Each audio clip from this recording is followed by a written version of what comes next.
आप सब? उम्मीद करता हूं कि आप लोग स्वस्थ होंगे, सुरक्षित होंगे। प्रीवियस क्लास में हमने मैटर के पार्टिकल्स और पार्टिकल्स के कैरेक्टरिस्टिक्स के बारे में पढ़ा था। इसमें हमने जाना था कि particles have some space between them, they are continuously moving and they have some attraction force between them. ये तीन प्रॉपर्टीज थी किसकी? मैटर पार्टिकल्स की। और मैंने ये भी बताया था कि there are mainly 3 states of matter on the properties of the matter particles. मतलब कि इन मैटर पार्टिकल्स के बेसिस पर मेनली 3 स्टेट होते हैं मैटर के, जो कि है क्या? सॉलिड, लिक्विड और गैस।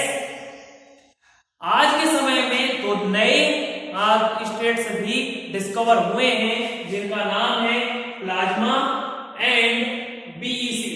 बीईसी का मतलब होता है बोस आइंस्टीन कंडेंसेट। इनकी भी कुछ डिस्कवरी हुई है, लेकिन अभी स्टार्टिंग में हम सबसे पहले इन 3 स्टेट्स ऑफ मैटर के बारे में पढ़ेंगे, क्योंकि मेन ये अदर है। ये क्या है?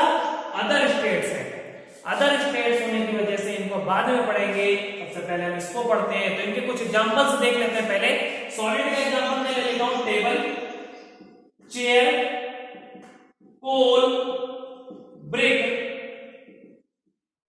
कोई भी ले लेता हूं। लिक्विड का एग्जांपल ले लेता हूं, वाटर, एल्कोहल, कोल्ड ड्रिंक, ठीक है। और गैस का एग्जांपल क्या ले लेता हूं? ऑक्सीजन ले लेता हूं, ऑक्सीजन ले लेता हूं, एयर ले लेता हूं, है ना। कोई भी एग्जांपल हम ले सकते हैं, या ले सकते हैं सीएनजी। सीएनजी का फुल फॉर्म होता है कंप्रेस्ड नेचुरल गैस होता है। एलपीजी ले लेता हूं, क्या? एलपीजी ले लेता हूं। ये सभी एग्जांपल्स हैं किसके? सॉलिड, लिक्विड और गैस के अलग अलग एग्जांपल्स लिए गए हैं। अब इनको देखने में हमें कुछ ना कुछ तो समझ में आता है ना, कि अगर हम सपोज कर लो टेबल, वाटर और ऑक्सीजन को ले लेता हूं, तो मैं एक चीज ऑब्जर्व करता हूं, टेबल बिल्कुल से क्या है? सॉलिड स्टेट में है और इसको आसानी से कंप्रेस नहीं कर पाते। पानी को बकेट में रखा हुआ है और हम ऊपर से उसको दबा रहे होते तो वो दब जाता है ना। एयर है, एयर में हम तो आसानी से पास। ऑक्सीजन है, ऑक्सीजन क्योंकि एटमॉस्फेयर में तो ऑक्सीजन है, हम क्या है? आसानी से पास हो पा रहे हैं, है ना। तो इन चीजों को कैसे हम पहचानेंगे, इनकी क्या क्या प्रॉपर्टीज हैं, उनके बारे में हम पढ़ने वाले हैं। तो सबसे पहले मैं जो प्रॉपर्टीज की बात करने वाला हूं वो क्या है? सॉलिड स्टेट की क्या क्या प्रॉपर्टीज हैं उनके बारे में डिस्कस करेंगे, ठीक है। तो सबसे पहले हम स्टार्ट करते हैं क्या? Solid state. तो सॉलिड स्टेट की क्या क्या प्रॉपर्टीज है बेटा? Definite shape, size and volume. Definite shape, size and volume. Shape किसी भी, जैसे ये सपोज कर लो ये मार्कर है हमारे पास, इस मार्कर के पर्टिकुलर शेप है, एक साइज है, और इसमें जितना मटेरियल की जरूरत थी, जैसे अगर सपोज कर लो इसमें 10 ml मटेरियल की जरूरत रही होगी तो 10 ml मटेरियल है इसमें, तो वॉल्यूम भी फिक्स है ना। तो shape, size and volume fix है इसका मतलब कि जितनी अमाउंट की जरूरत थी, जैसा स्ट्रक्चर बनाना था वो हमने एक बार फिक्स कर दिया, ये चेंज नहीं हो सकता। दूसरी प्रॉपर्टी है, तो पहली प्रॉपर्टी है बेटा। दूसरी प्रॉपर्टी है लीस्ट कंप्रेसिबिलिटी एंड स्ट्रेचेबिलिटी।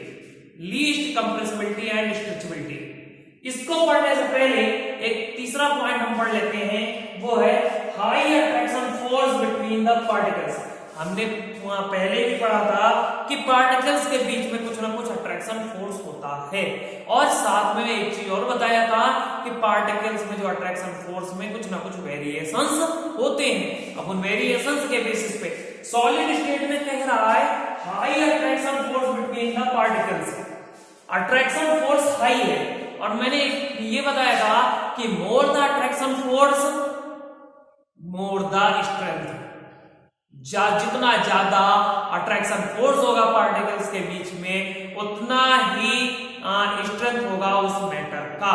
तो उस अकॉर्डिंग यहाँ पे क्या हो गया? हाई है यहाँ पे, तो इसका मतलब कि स्ट्रेंथ ज्यादा हो गई। इसकी वजह से क्या बन गया बेटा? स्ट्रेंथ क्या हो गई? हाई। स्ट्रेंथ हो गई हाई। अब स्ट्रेंथ हाई हो गई तो ये जो कंप्रेसिबिलिटी की केस आ रही है यहाँ पे, तो लीस्ट कंप्रेसिबिलिटी मतलब हम उसको कंप्रेस नहीं कर सकते, दबा नहीं सकते, ठीक है। और साथ में स्ट्रेच भी, अगर हम इसको क्या करें, स्ट्रेच करना चाहें तो क्या स्ट्रेच हो सकता है? नहीं हो रहा, आसानी से स्ट्रेच नहीं हो रहा। तो ये लीस्ट स्ट्रेचेबिलिटी एंड कंप्रेसिबिलिटी होता है। साथ में fourth point, they are rigid. अब सबसे पहले रिजिड का मतलब जो क्वेश्चन अराइज होता है वो मैक्सिमम रिजिड से क्वेश्चन अराइज हो जाता है। What do you mean by rigid या what do you mean by rigidity. तो हम इसको बिल्कुल सिंपल से लैंग्वेज में समझें तो अगर सपोज कर लीजिए हमारे पास कोई मटेरियल है, ये जैसे मार्कर है हमारे पास, क्योंकि हमारे एट प्रेजेंट में मार्कर प्रेजेंट है तो मैं मार्कर का एग्जांपल ले रहा हूं। तो ये मार्कर है, अब इस मार्कर को हम क्या कर रहे हैं, स्ट्रेच करना चाह रहे हैं, स्ट्रेच करना चाह रहे हैं या कंप्रेस करना चाह रहे हैं। कुछ समय बाद अगर हम थोड़ा धीरे धीरे फोर्स बढ़ाते गए, स्ट्रेच तो होने वाला नहीं, कंप्रेस होने वाला है। लेकिन एक समय बाद ये क्या हो जाएगा, जब इस पे हाई या एक्स्ट्रा फोर्स हम लगा देंगे तो ये क्या हो जाएगा, ये ब्रेक हो जाएगा। और यही प्रॉपर्टी क्या कहलाती है, रिजिडिटी कहलाती है।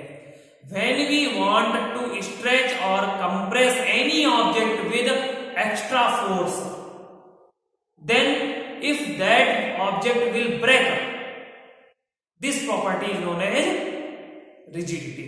मतलब कि अगर हम कोई भी ऑब्जेक्ट पर एक्स्ट्रा फोर्स या एक्स्ट्रा प्रेशर लगाते हैं तो वो कंप्रेस या स्ट्रेच होने की बजाय वो क्या हो जाए, ब्रेक हो जाए।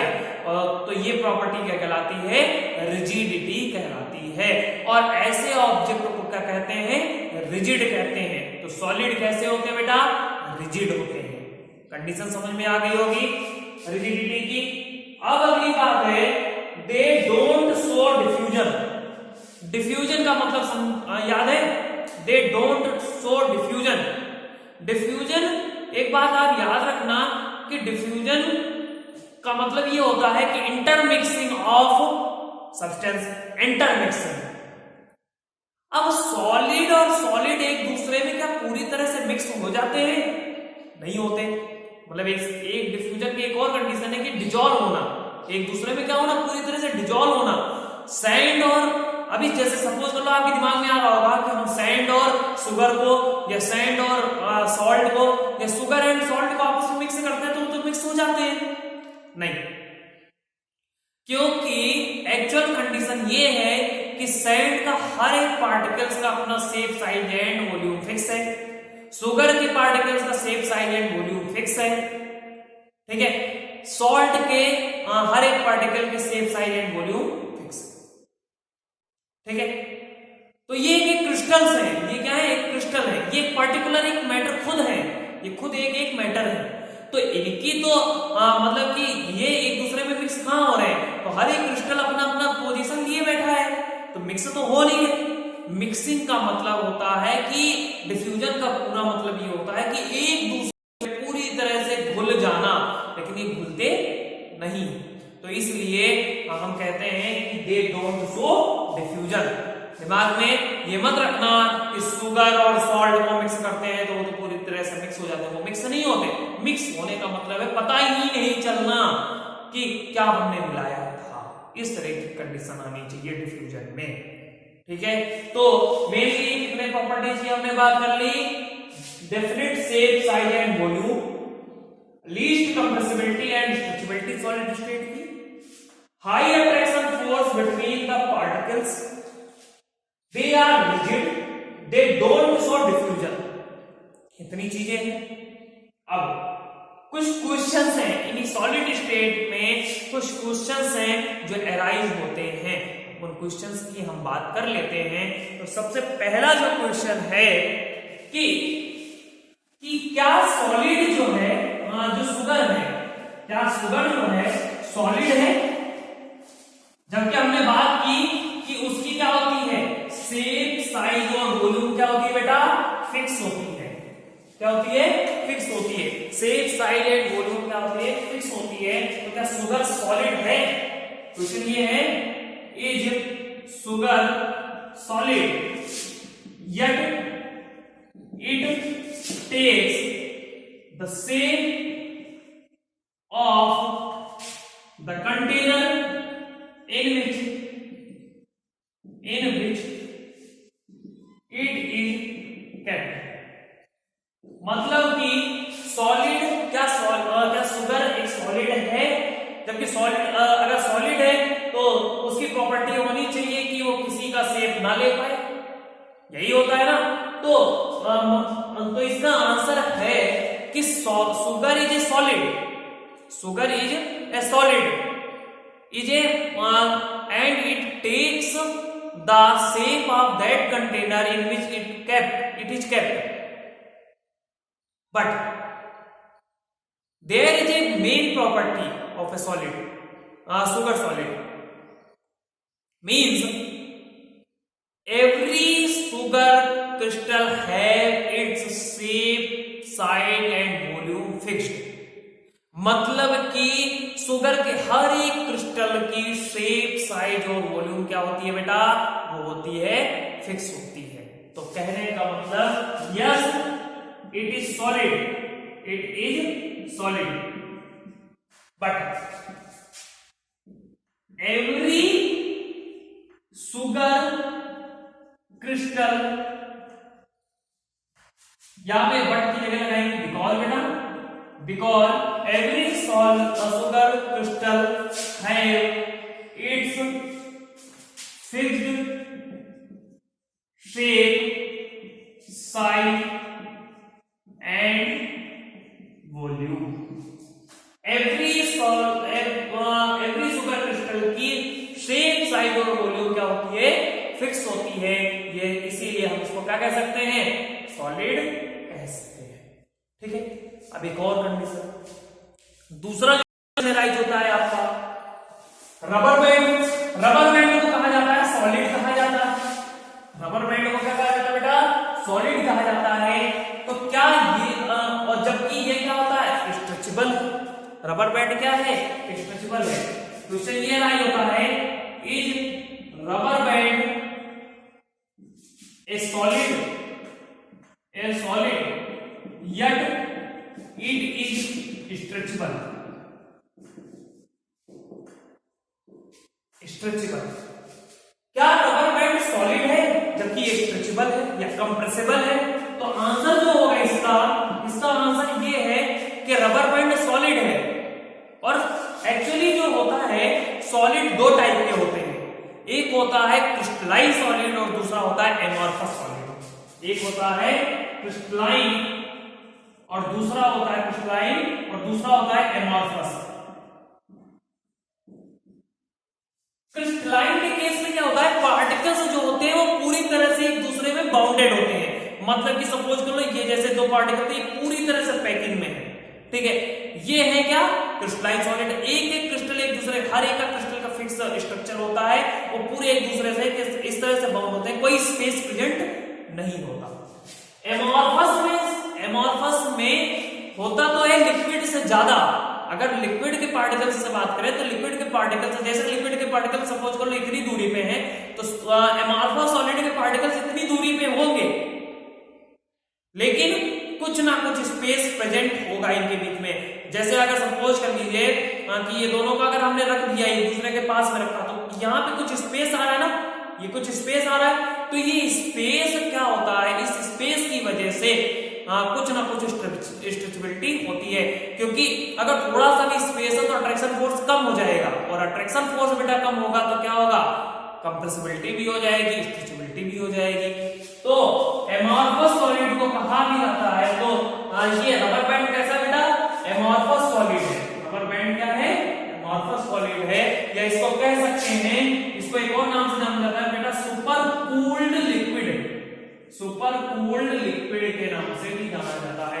तो क्वेश्चन जब पूछा जाए कि is rubber band solid yet it is stretchable, तो कहना है yes rubber band is a amorphous solid और super cooled liquid, so it is stretchable. इसलिए क्या है, स्ट्रेचेबल है, सॉलिड है लेकिन कैसा है, एमॉर्फस सॉलिड है। ठीक है, अब एक और क्वेश्चन इसी से बेसिस पे राइज होता है, एक लास्ट क्वेश्चन है जो इस सॉलिड स्टेट का है।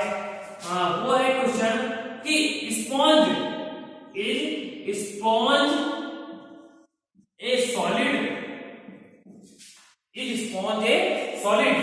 yet it is stretchable, compressible।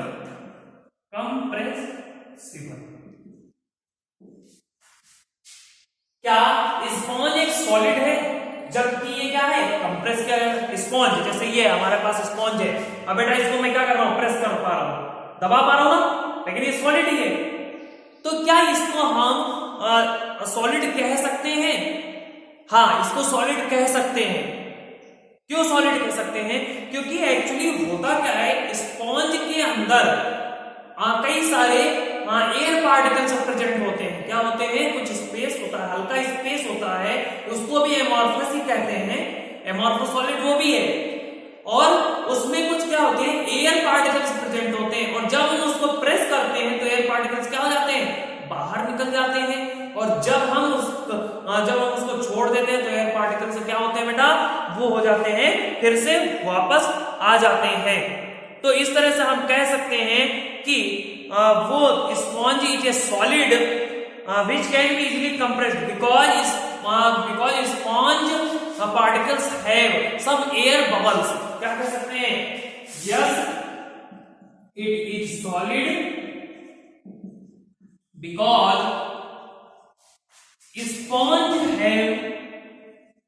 sponge particles have some air bubbles। कुछ एयर बबल्स प्रेजेंट होते हैं जो कि एयर बबल्स आर ट्रैप्ड,